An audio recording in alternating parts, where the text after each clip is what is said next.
Oh, I'm surprised no cosplay either. I've literally just been in meetings all day.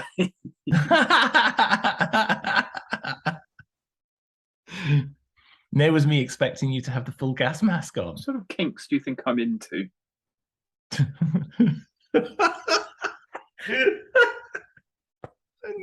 be fair, I could have found a few people to borrow one from, but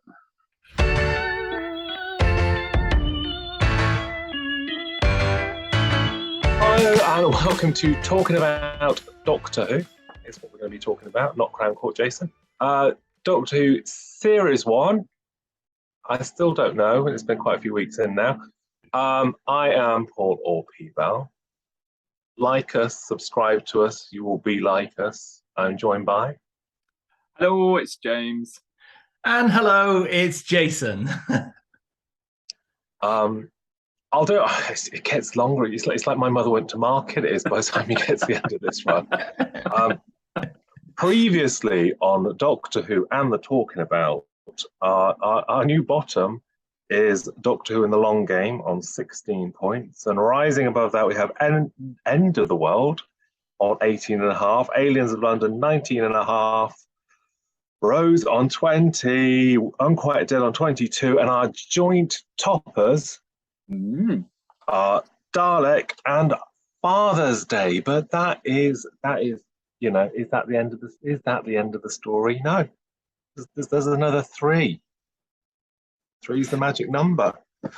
So I am led to believe that James has got an informative introduction for us. Are you going to do the title? Oh God.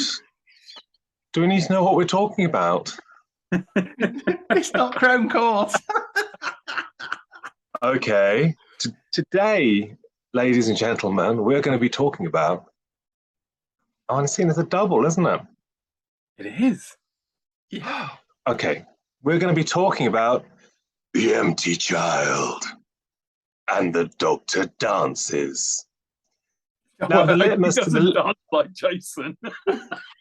I don't know. He has got that kind of awful thing he does with his arms, isn't it? That kind of that Chandler Bing swing thing, isn't he? The litmus test is obviously Doctor Who and the Empty Child is a scary title. Doctor Who and the Doctor Dances. I remember being quite surprised by that title at the time. It's funny because I think something. I mean, Rose was a bit out there, wasn't it? I think when that came out, I was like, oh, Rose, that's not like the of Doom. It's interesting because actually, I think if you were going to say what's Doctor Who called this week, the Doctor Dances, you kind of go, bloody hell, is Bruno Tognoli in it. It's kind of, I don't know, it just doesn't have a lot of peril to it, does it? The Doctor does Strictly. The death of Doctor Who has got an implication that there's some peril for Doctor Who. The Doctor Dances indicates he's gone to Margate and he's had an afternoon tea. I don't know. It's just. But then weirdly, throughout these sort of 2 episodes, they talk about dancing as a metaphor, don't they? For, you know, copping off with someone in the nicest way. So it's a really weird thing to put in the title. Well, the Doctor cops off with someone's probably slightly more exciting. Yes. Well, this is rather full of innuendo, isn't it? This story. So, well, yes. let's have the intro now. We've had the title. Yeah. All right. So I'm going to start simply by saying, "Are you my mummy?" Stephen Moffat's first story serves up a chilling child stalking the streets of war-torn London in search of his mummy and introduces Rose and the audience to a very different kind of time traveler in the form of Captain Jack. So yeah, that's where we are, and we talked previously about how the stories, you know, particularly in this sort of era of Russell T Davies, it had a hook. There was something that, you know, kids could sort of mimic and take away from stories. And the stories that don't, like The Long Game, suffer a bit because of that. It's really difficult to sort of pin something to it. Whereas this story and those words, "Are you my mummy?" that was such a a powerful thing, and that kids, were going to school and sort of doing in the playground and going up to people and going, "Oh, you my mummy." And I just think it's such a great catchphrase. And the fact that in this story, and we'll talk about lots of different elements of it because there is a lot to it because it's two-parter, the main sort of threat, if you like, because I wouldn't say that the empty child is a villain, but is a threat, is a boy, is a child, I think is also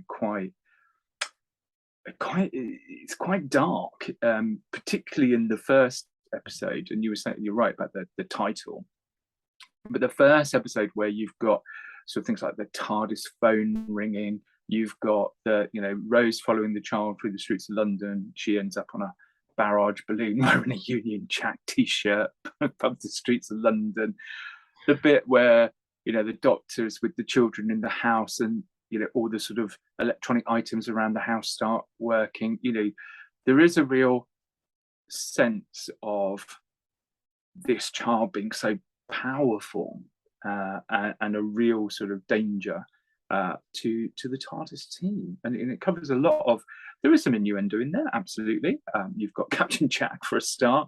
Pretty much everything he says is an innuendo, but you've got there's some wonderful dynamics between the cast members as well in this story, and it's one that really sticks out. You're really memorable for lots of reasons.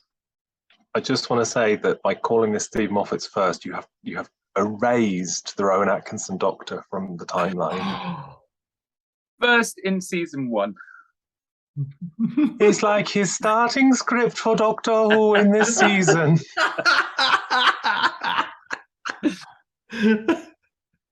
But I don't think we scored that one too highly, if I recall correctly.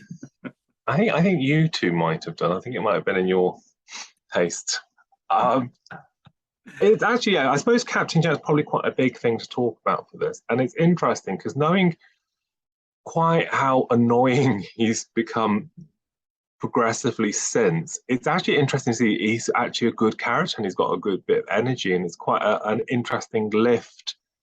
And he fits well and shifts the dynamics a little bit. And I think, yeah, I suppose they're almost aping that kind of the theory of the fourth Doctor, Sarah Jane, Harry having the action man in that Doctor Who can't shoot someone, but Captain Jack can. I suppose it's a slight way around your moral kind of.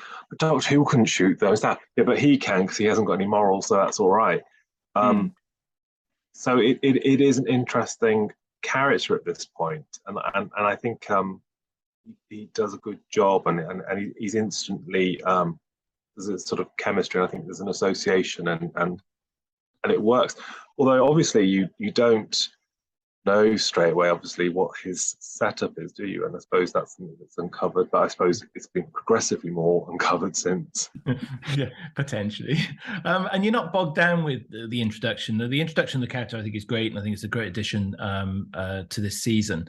But you're not bogged down with this whole Jack can't die thing, and in some respects, there's almost an innocence in the portrayal of Jack at this stage. Although, having said that, the innuendo isn't that innocent, and he certainly is showing a lot of the characteristic that he will show, that sort of confidence, if you like, as the character progresses along. And I mean, it's quite an interesting introduction where the way that he and Rose come together within the first episode of this story. I mean, I must admit, it does stretch credibility somewhat, that she's literally hanging off a barrage balloon floating across London with all these planes and bombs and other things heading her way. And, Jack thankfully manages to catch her just as she's falling off the thing. However, there's a real nice energy in those first few scenes between them, and that sort of that frisson, if you like. And obviously, once they then get rejoined back up with the Doctor, of course, I think that increases, and there is, you're right, an instant chemistry. I think that really does come out of the screen. I mean, it's probably early on to say this, but I liked the character of Captain Jack. and probably still do. And you know, obviously, I think you've got to put some of the sort of the real world commentary about this to one side at the moment. I think that Jack as a character within the series of Doctor Who works. I think it's interesting because you have that bit at the very beginning where Rose says to the Doctor, "Are you going to do a scan for alien tech?" and sort of teases him about being a bit more Spock, you know. And then you immediately have Jack that comes along that seems to have every gadget. You know, he's got his squareness gun. He's got his ship and everything. And she is so attracted to that. Like you say, there is a chemistry, but she is sort of like, oh, here's someone who almost in her eyes is like better than the Doctor because he's got the gadgets, because he does all of these things. And it's interesting over the 2 episodes how she reevaluates that. She's quite taken by him at the beginning. She's quite smitten. But then as the story goes through, and particularly in the Doctor Dances, where they're sort of trapped in that room together and they're talking, she starts to sort of weigh them up against each other. And you know, the dynamic changes a little bit more. I think for me, what I love is the Doctor's relationship in this story with the what's her name? Florence Hough? Yeah. Yeah. I you know, he really bonds with her especially in the first part where he joins her and you know, sits down with the kids at dinner, sort of asking questions. And I really like, you know, you've got Rose off being, you know, wowed by Captain Jack, but then you've got the Doctor making a new friend and building a new sort of relationship dynamic, which I think really works. And I think she's brilliant in the role. I think, you know, there's some great scenes like when she's caught in the house and she just turns on the father and just says, well, actually, I know that, you know, you're essentially having an affair with the butcher, was it? You know, and it just brilliant. You know, I think she's a brilliant actress. She's retired now. She doesn't act anymore, but she was brilliant in this, and I love that dynamic with the Doctor where they're sort of when the child comes to the house as well, and she's like, "Don't touch him," and sort of stuff like that. So it's really good that they've separated the two of them to build their own sort of dynamics. Yeah, Florence is a great actress, and she's in one of the ITV Marples. She's the girl who has her hair dyed blonde and gets killed in Body in the Library. And she was a regular in Family Affairs just before it went under. But yeah, no, she was a really good actress. And this is really, and you can sort of see it's one of these in the season, this season particularly, where you get the almost companions. If she'd have jumped in the TARDIS at the end, you could. I mean, she's not going to because she's just got her son back. I mean, you know, she's an almost companion, isn't she? And if she had kept going, you could see that would have worked. Yeah, her mum's an agent though. Her mum's still in the biz. Florence has escaped the biz completely. She doesn't do anything related to it. But yeah, Captain Jack, I think, just on the dialogue, but it's interesting because he's actually, and it's a fairly adult thing, he's sort of got a weaponized sexuality, hasn't he? That's how he's got his ship, isn't it? And that's how he's completely used Rose straight away. He's and it's funny because he's a sort of, I don't know, that's an interesting sort of thing. We in Doctor Who terms, there's not, especially classics, there's not a lot of that goes on. I mean, the Master and Queen Galea is probably about as fruity as that comes, but you don't get a lot of someone. I mean, you might have someone falling in love in a kind of, but that kind of notion of, you find me attractive, I'm going to use that, and he does that, and he does it with the officers as well, doesn't he? I suppose there's that quite nice turn on the head, isn't there, when Rose is like, I'll do the diversion. He's like, no, he's not. It's not for you. So this actually, strangely, considering it's not a Russell written one, this one seems quite heavily laden with themes to do with homosexuality or bisexuality. Not laden, because that makes it sound like that's all it's about. But there are more, I think, overt references to things and people's relationships in that sense that you sort of possibly think Russell would be more onto. That are in this. And it's certainly more. This is probably the first time that it is so prevalent within a story. You know, and obviously we've seen a modern version of Doctor Who up until this point, but you know, you're not necessarily, although you've had that sort of reference at the beginning, the bottom reference, if you like, you know, you then get this bit at the end, which I think you're right. It's a great change on the dynamic, because you know, she does want to do the diversion, and he wants to know, Algie and I have got on quite well, and da da da da da. And I would have thought that probably was at the time quite a surprise to the fans watching. It doesn't stick out or jar, though. You know, in recent times there have been people complaining about how it's too PC or woke or whatever, but it doesn't. The character of Jack fits in really well with the dynamic between the two characters, and it does challenge the established relationship between the Doctor and Rose, but not in a dramatic way or you know, in a artificial way, because there's that scene in the end where they're all in the TARDIS, and she says, you know, do you want to dance? And Jack says, oh, but who with? You know, it just feels like quite natural. And yeah, when the Doctor's explaining to Rose about the future, this is like the 52nd century, and how it's a lot more open, and you know, it's not the way that Rose would think of it. I think that it's just dealt with really subtly, and you move on, you know. And like you say, there is moments where Jack is flirting with Rose, but then is flirting with a soldier. It's just, you know, I think it's actually introduced in a really sort of straightforward way without making a point of it. And you get that. I mean, let's skip ahead, but you know, there is a scene, and I do remember there being a little bit of a fuss about it between Jack and the Doctor in a subsequent story, but actually, it's not, you know.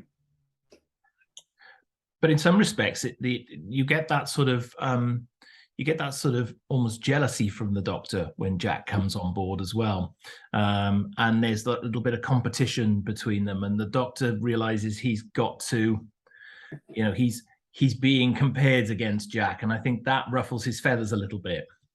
Especially when they're talking about sonic devices, when he's like, you know, I've got a sonic gun, and he's like, what have you got? And he's like, I'm all sonicked up. And it's like, what have you got? A sonic screwdriver. And he's like, well, at a pinch you could put up a cabinet or something, you know, some shelves. It's quite, you know, but he is the sort of almost the opposite of the Doctor. He's not afraid to shoot something. He is quite selfish. He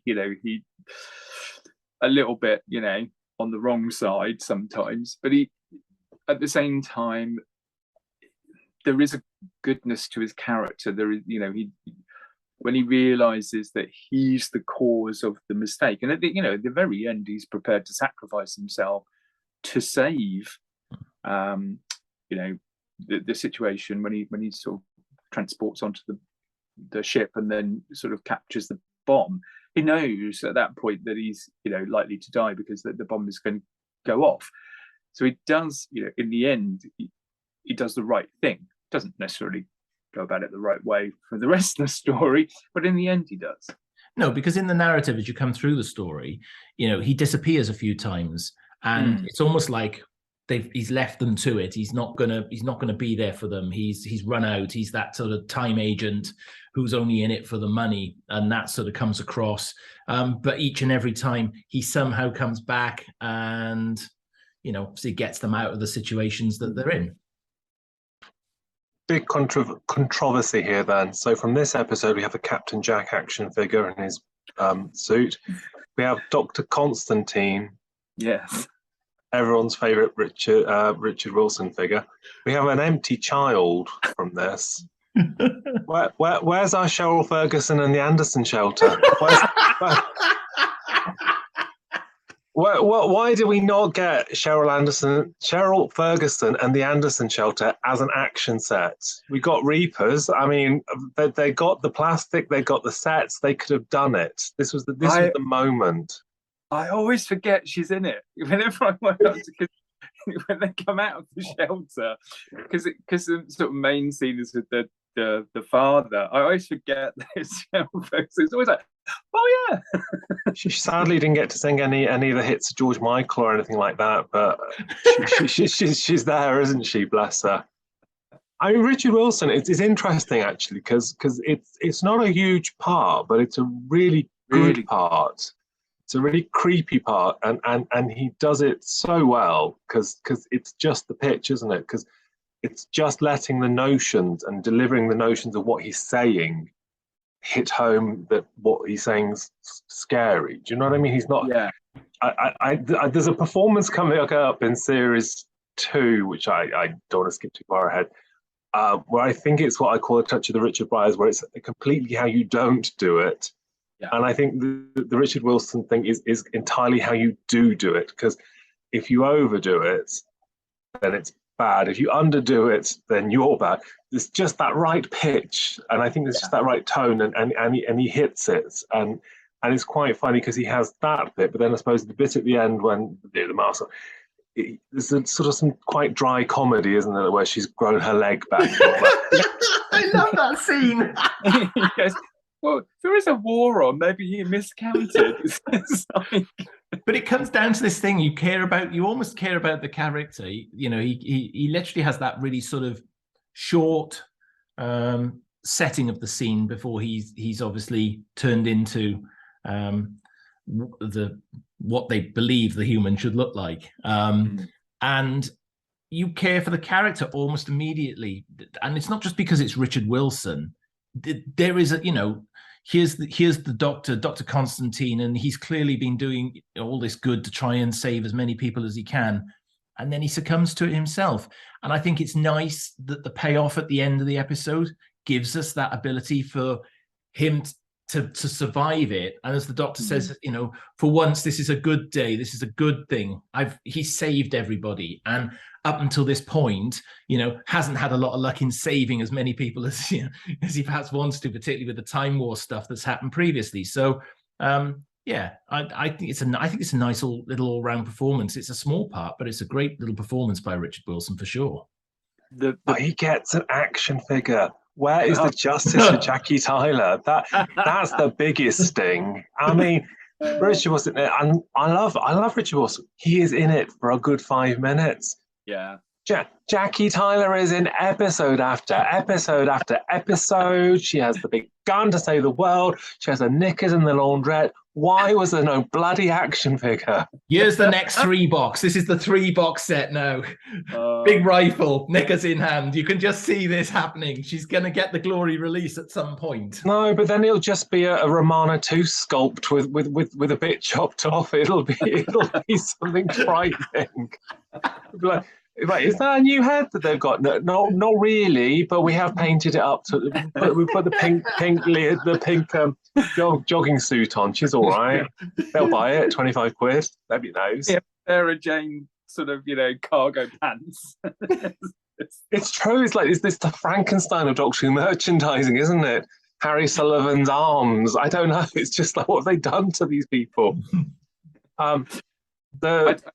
I was going to say, I do love that scene when he transforms. I think we talked about this particularly this season, about how it was all about getting people on board and getting a much younger audience into Doctor Who. And we've had farting aliens and belching bins, and we've had some very almost juvenile, if you like, things to hook the kids in. And then suddenly you've got this child with these powers, but then watching Richard Wilson transform and become one of the gas mask people, I remember at the time being older and thinking, oh my God, it's like that's a really, it's a really striking image that is actually really scary. And there are certain horror tropes, if you like, within this story where they sort of rely on, like the scene at the end of the first part where they're all, they're in the hospital and they're surrounded by the gas mask children. The gas mask people are all sort of going, "Are you my mummy?" sort of thing. It's almost like a zombie horde, if you like, surrounding them, and there seems to be no way out. It relies on some of these really creepy things, but not afraid to shy away from that, that image. And there's different talks about the bone crunch, aren't there? I lost the will. I sort of lost the will to live on this. I can't remember from what I watched it on iPlayer. Apparently, some versions have the bone crunchy noise as the mask, and some don't. The DVD does, but then the live guys said they didn't go out on telly because it was too scary for the kiddos. Yeah, the one that went out didn't have it on. And I believe there is some versions on the DVD that does have it on. I think iPlayer doesn't. I think I watched the DVD box set and that did have it on. But again, you've got this visual and then you've got this sickening sort of like sound of bones cracking as this mask comes out. And it's later on when it happens to the soldier, you just hear that, "Are you my mummy?" And then you hear a sound and then he's there. But this, you see the whole transition and it's quite intense. But it's a good visual effect. I know we mentioned earlier Rose and the Barrage Balloon. I'm not sure that has quite aged as well as I would. I don't know, that very much looked like she was swinging in front of a green screen. I mean, it's not like they could have taken her back to the Blitz and hung her off from a barrage balloon, but it did very much look a bit effective. But I think the gas mask looks fine, I think, when it comes out. But I mean, gas masks have gone the other way about now. Gas masks are kind of frightening, aren't they? It's a frightening visual, and I think it's obviously got the associations with the war. So I think you've already got a pre-built thing that you're going to react to that. If someone knocked your door now and they were wearing a gas mask, then you'd be scared. I mean, probably because you'd wonder why they were knocking the door in a gas mask. But it's a visual that you react to because of the associations with the war and death and things like that. I mean, Doctor Who obviously gas mask wise. I mean, you get that, don't you, in Genesis of the Daleks, and you get it in Deadly Assassin. Two of my favourite stories, it has to be said. But they're visceral images. It's a very strong thing to use. But yes, you have got that image from this, and you do have the "Are you my mummy" refrain, which, I mean, it's like Exterminate, isn't it? You know, come Monday morning, the kiddos can do "Are you my mummy" and stuff, and you know exactly what the inference is, and equally you don't actually know quite what the child is going to do to you straight away. It's all "don't let it touch you," and it's quite clever, and it's not like you're going to touch you and you explode or something. It's kind of, it's played very much don't let it touch you. Don't go in, and it's all playing into what happens. What does it do to you? What does it? Because you don't realize straight away either that it's like a grafted on kind of scenario. Because it's not like some of the stories you were just talking about where there's lots of blood or violence in this at all. But the fact that you don't know makes it more scary. Like you say, if it was the fact that he shot a bolt of lightning out of his finger and you transformed or you died, there's something there you can sort of, you go, "Oh, that's what he does," so I know I can just hide around the corner and he won't be able to kill me. The fact you don't know, the fact that he can reach out and even like the TARDIS frame, which isn't connected to anything, the Doctor's like, "How can you be ringing? You're not connected to anything." It obviously gets connected later on, but the fact that he's got these powers, you just don't know how he transmits his illness, his condition.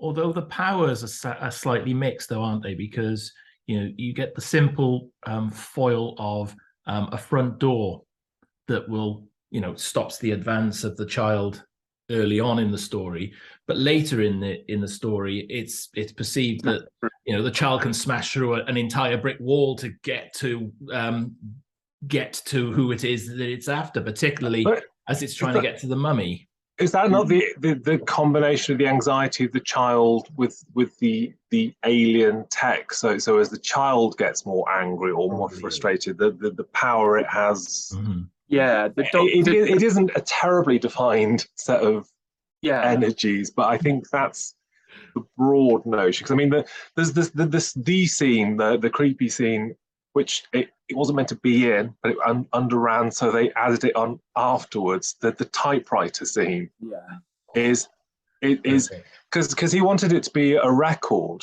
originally, which wouldn't have been creepy at all.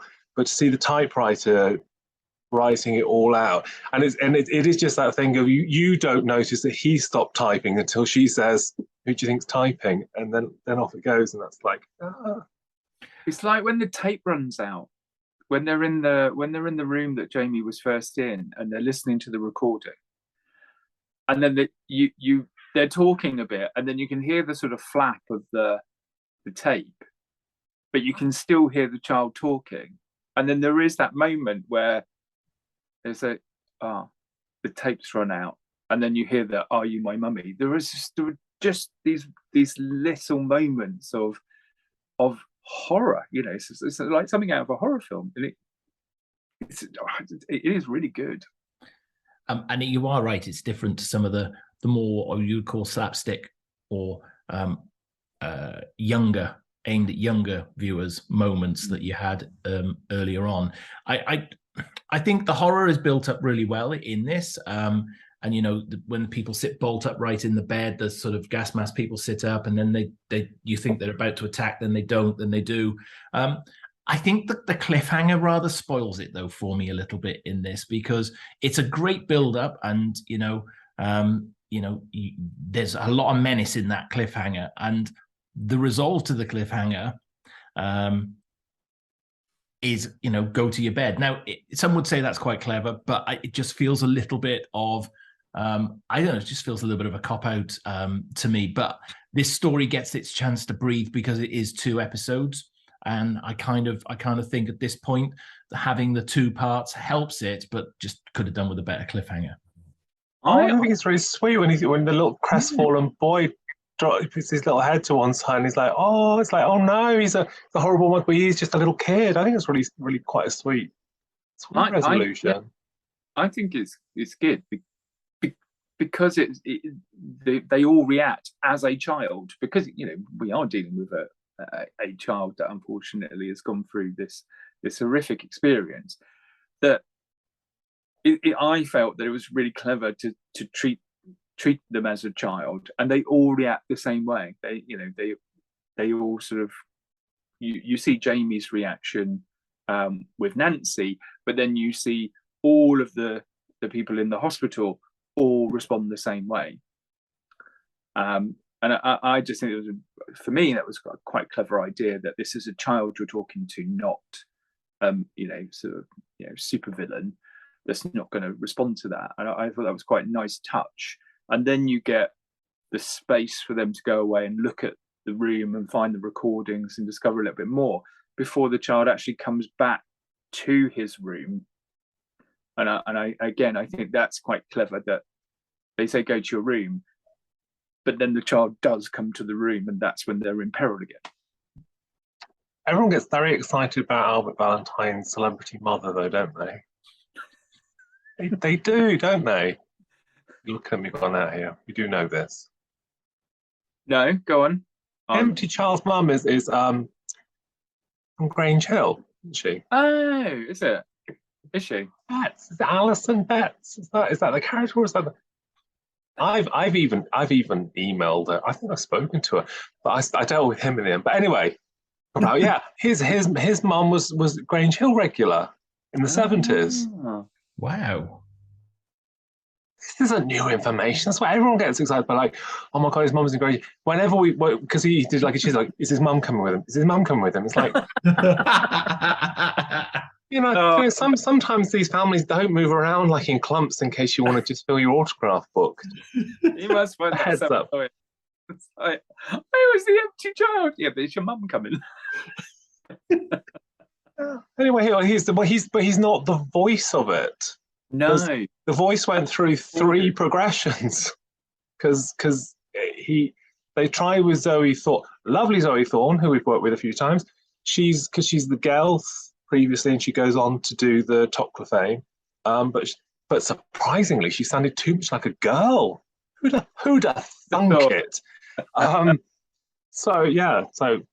it's interesting. It's interesting because I suppose it doesn't make a lot of difference. He's got the mask on. You haven't got that worry of a really bad, washing machine advert where the mouth's going at the wrong pace and stuff.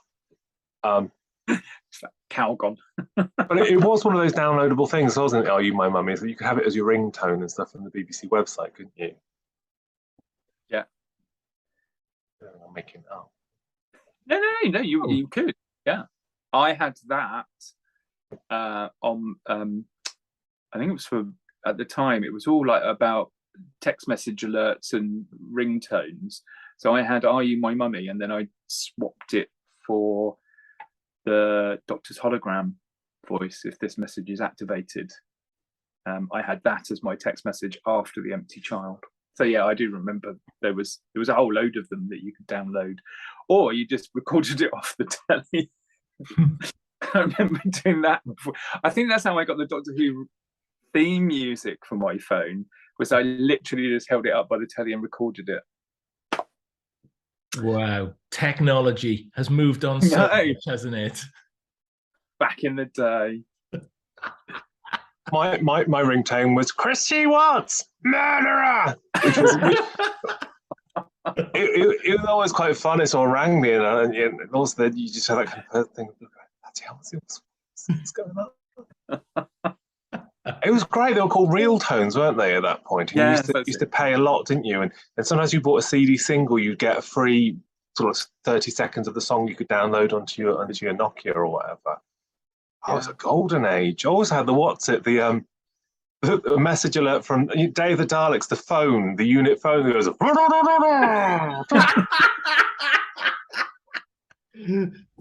Don't get it now.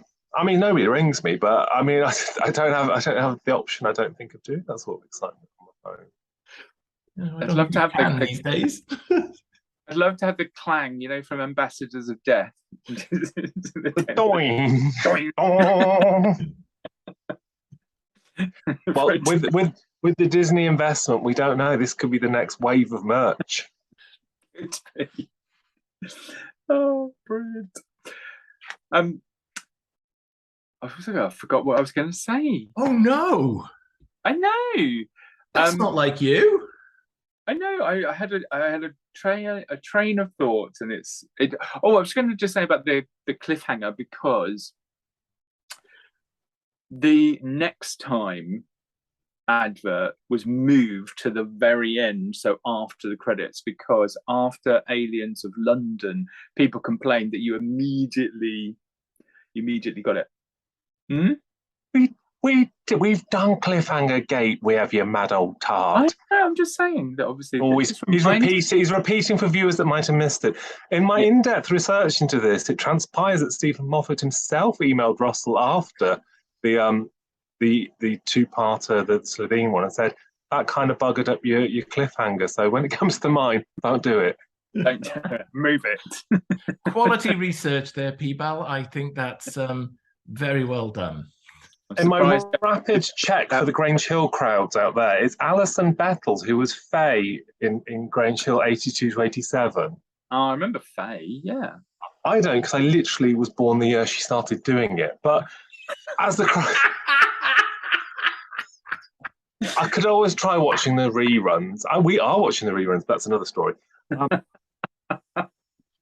So yes, I think it's like Blue Peter presenters, I think. Isn't it one of those things that you can sort of vaguely age someone by who their Blue Peter presenters are? So I mean, Christopher Trace for Jason.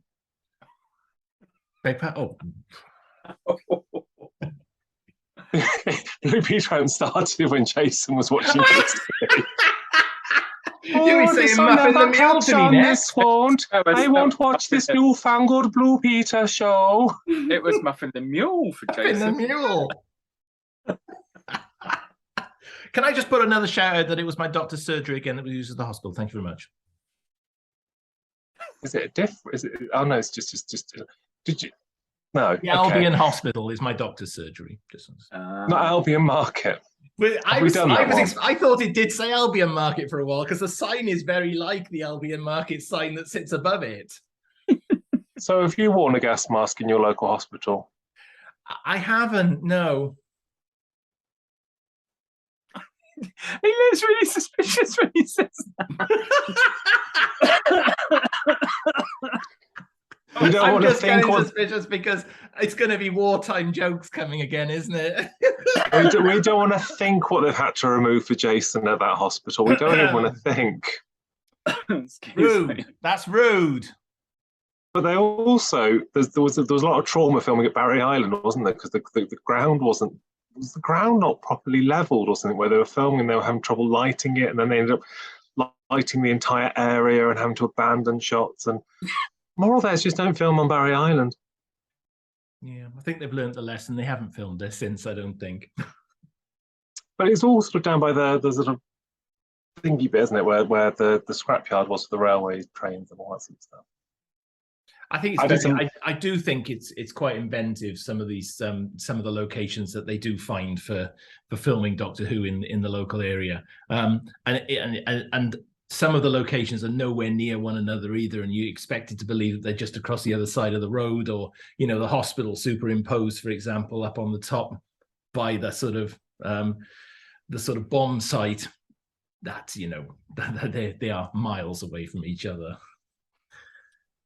Magic of movie making, that is. It is indeed, and they use the locations, I think, really well throughout this first season in particular. I think some of the use of those locations, and obviously the next story we'll talk about, I'm not going to spoil, but there's lots of very familiar locations in that. But no, I just think they're very, very clever in the way that they scout these things out. And isn't it, I mean, adding to the atmosphere and the sort of the general feel of it, it's pretty much all at night, isn't it? I'm trying to think of any scene that's actually filmed during the day. I think it pretty much all takes place at night, or it's certainly black most of the time. It's usually quite rainy in Cardiff, so maybe it is during the day and they're just making the best of it. It's summer. But it all takes place more or less, if I'm not right, though, through almost the same same air raid, isn't it? So it's almost like just that one night all of this actually takes place. Yeah, otherwise there'd be about 8 hours of life that we didn't experience, where they can set a dozen Big Finish box sets. It's definitely one night. Don't try and do it. And the other exciting thing that I recalled from this one is that I think it's the first part, isn't it? Went out earlier because of the Eurovision. It's one of those great things of Doctor Who clashing with the Eurovision. So Rose had her supportive top on. She knew that Daz Sampson was going to bring us victory with Teenage Life. She knew. She could foresee. She knew. She knew that obviously it wasn't going to be Elena Paparizou. It was not going to be a Greek victory. It was going to be the UK. That's why she had the top on. I was going to say she was flying the flag. Oh. Quite literally. You're 2 years too early for that one, my lovey.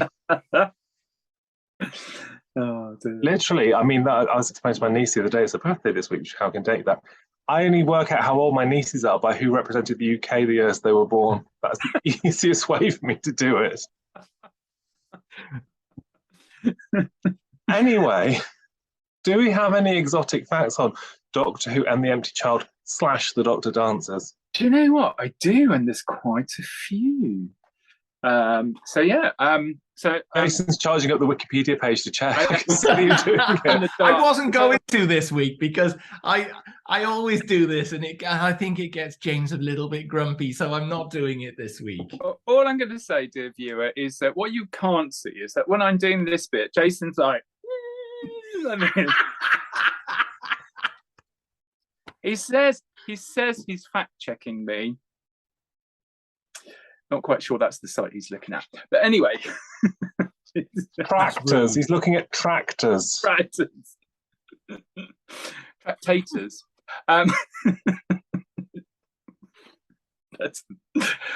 So I'm saying nothing at all about this. So there was a couple of working titles for these stories. So World War II was one of them. Captain Jack originally started as Captain Jax. JAX, and that was going to be the title of the second story. So rather than the Dr. Dancers, it was going to be Jax. But that sort of all changed in the drafts. He's there. He says, Jason's there. No, I have not heard that one before. That's a very interesting fact. Then he'd be on the phone to his friend Russ in a minute and go,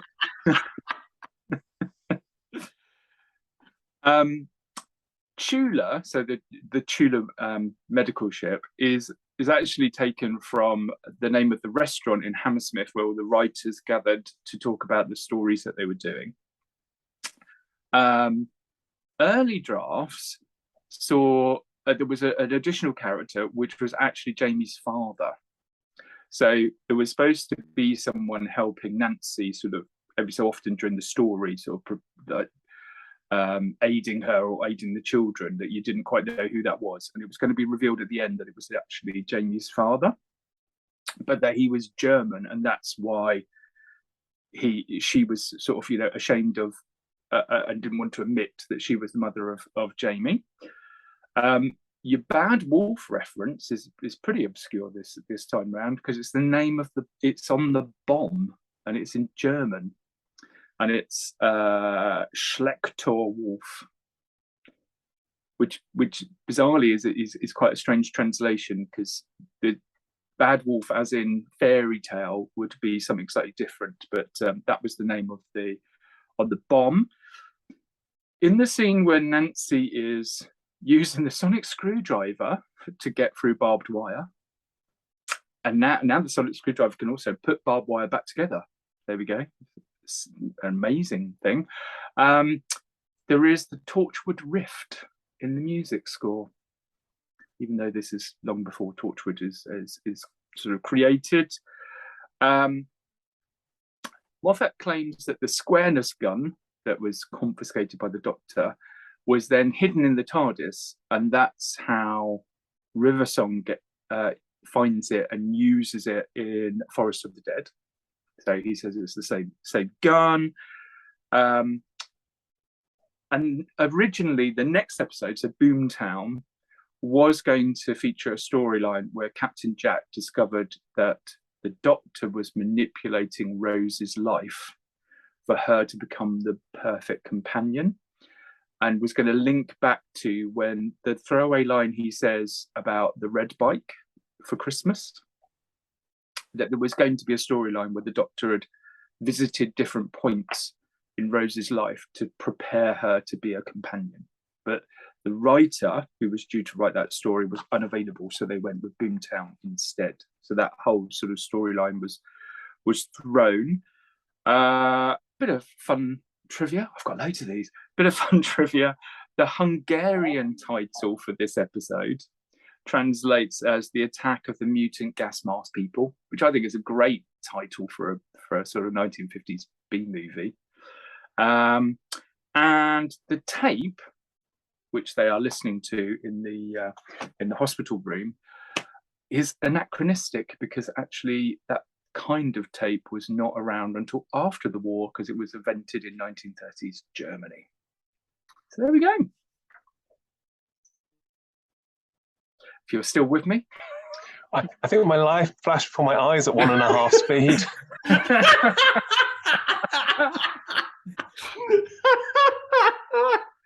Well, there's a lot of facts there, wasn't there? There was. What a lot of facts that was. Thank you very much, James. No danger of us running 2 minutes short, is there? Not this week. The funny thing I read about, because obviously press were covering Doctor Who at the time this was filming and stuff, is that Georgia Moffat announced in the Daily Express that she'd auditioned for Rose but wasn't suitable for the part. I don't think I'd heard that before. She kept hammering that door, didn't she, till she got to meet David?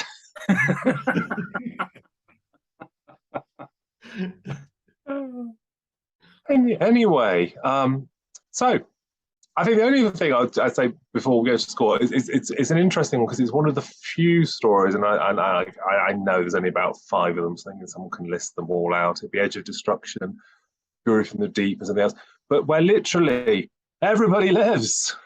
I mean, save for people who probably died during the bombing bit, but that wasn't, you know, directly related to the actual sort of thread of the Doctor Who plot. It is one of the few, isn't it? I mean, compared to the carnage we've got coming up in a couple of weeks' time, it is a really strangely positive end for a Doctor Who, isn't it? Where you know, they don't all just sort of drop dead with the gas masks. Gas masks, they don't drop with the gas masks. See, look, I could be Christopher Eccleston if they give me an audio. Gas masks. I could do a northern accent. I'm sure I could do it. I did do it when we went to the north, and sometimes people don't like it. So, anyway, it's quite nice that everybody lives. Yes. Yeah, no, I think it's a nice change for once. Especially as it is such a sort of horror-filled, you know, it's a very dark episode, but the fact that everybody lives at the end is quite a nice tonic. More people live in this than will live through James's facts section. Oh, you must have mined the dark web this week.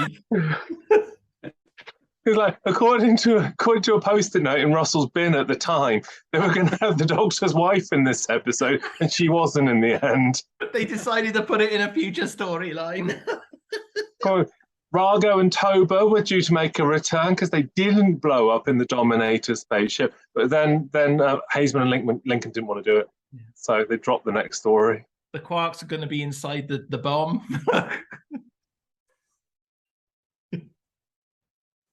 I think James is borrowing Jason's handbag now. He is. He's grumpy. James is very grumpy there, I think, at the moment. All that, and he's not even put a gas mask on for you this week, viewer. Don't show any sympathy to him. Do we have any scores on the doors? I'll let Jason go first.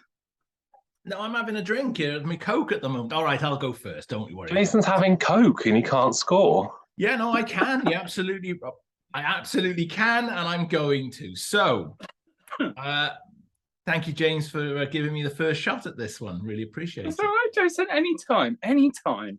So, as I've already said, a 2-part story, and I think it benefits from being so as well. The tension mounts through the first episode, and it is a real horror fest with some of the visuals in this, which I think add to the tension of the story. Introduction to Captain Jack, I think, is well handled, and actually, it's all round quite a good story. I've already said during this review that I personally found the resolution to the cliffhanger not to my taste, but obviously my fellow reviewers didn't agree with me on that, quite rightly so, because I think that's the beautiful thing about doing these reviews, is that we don't all have to agree. I think it's helping build a really good season, and the first season, as I've said a couple of times, is, you know, it's had 1 or 2 misses, but generally it's been holding quite a good quality throughout, and that doesn't change in this story. I think this is probably one of the better examples in season 1, and for that reason, I'm going to be scoring this 2-parter 8.5. So is that 4 1/4 per episode? Well, it's hard for me to say that because I don't know that we can say that, can we? Are we doing both episodes as a general person? Yeah, no, Jake, I don't know if you want to cast your mind, but it was a single score for the other two-parter in the season, so it would be very strange to change the system now. We did do that some weeks ago. Yeah, 4.5 and whatever it is, 4.25 for both. But no, it's 8.5 for me across this story. I think it's I mean, you can give it 17 for both if you want to. Oh, that would blow our scores up, and I can't do that. I wasn't being entirely serious, but I appreciate you embracing that. But I think we've been embellishing that slightly to allow a certain thing to happen. I think James has stopped recording. Has he? Are you my mummy?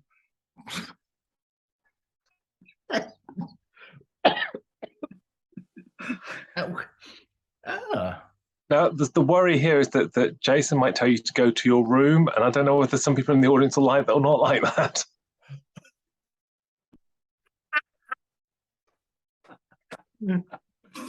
Oh, please.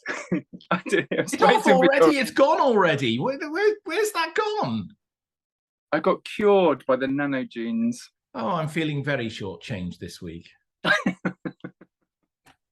Well, Jason's come as a Nancy. I don't know whether that's in keeping with the story. I was running it for 20 minutes while you did your summary, but you didn't notice. No, because as you know, I can't look at the screen when I'm doing my summary because you lot are always normally pulling faces at me. Anyway, this is one of the standout, memorable stories in this season. Wouldn't necessarily say it's the best one, but it's certainly there are many memorable elements to this. Like the catchphrase and the child with the gas mask, but also I think there's a great guest cast for this. I think you're right, Richard Wilson is brilliant. Character of Nancy is really well realized as well, and she is like one of the companions that we never had. She's very sort of plucky and independent, and you can see why the Doctor would strike a friendship with her, because it's very sort of understandable, and they work really well together. There are elements, I think, first part I adore. I really do adore the first part. I think the second part is good, and I do like the fact that it ends up with everybody living. There's a few more sort of comedy moments, if you like, and the bit where Rose says, "I'll go and flirt with the guard," and Jack's like, "No, I'm going to do that." And there's a few bits and pieces in there. I overall rated the two-parter a very substantial 9. There we go. So is that 4.5 per episode, or was that 18 overall? I think if we were breaking it down, I would have given the first episode 10 and the second one 9. But I am going with. I would make it 9.5. Yeah, I'm going to go with 9 on this one. You know what? We need some Rachel Riley around here with you two. I've scored it as a whole rather than 2 individual episodes, which is what we were doing. So it's a 9 overall. Lovely. Okay. Yeah, I really liked it. I liked it at the time. I still like it now. Still stand up. BBC do period really well, and I think we said that quite a lot for a lot of these things. But you instantly know where you're at, and you know the feel of it, and you're instantly in that setting. And sometimes I know they always say sort of the jeopardy comes in the present day ones because things would, but I do think there's this jeopardy to history, because you sort of think, well, how they deal with it, because they haven't got the tech for it, or they haven't got the lots of jeopardy. It's also interesting. I would go out on a limb, and it's probably a discussion for later times, to say that Moffat writes better when he's not in charge. Yes,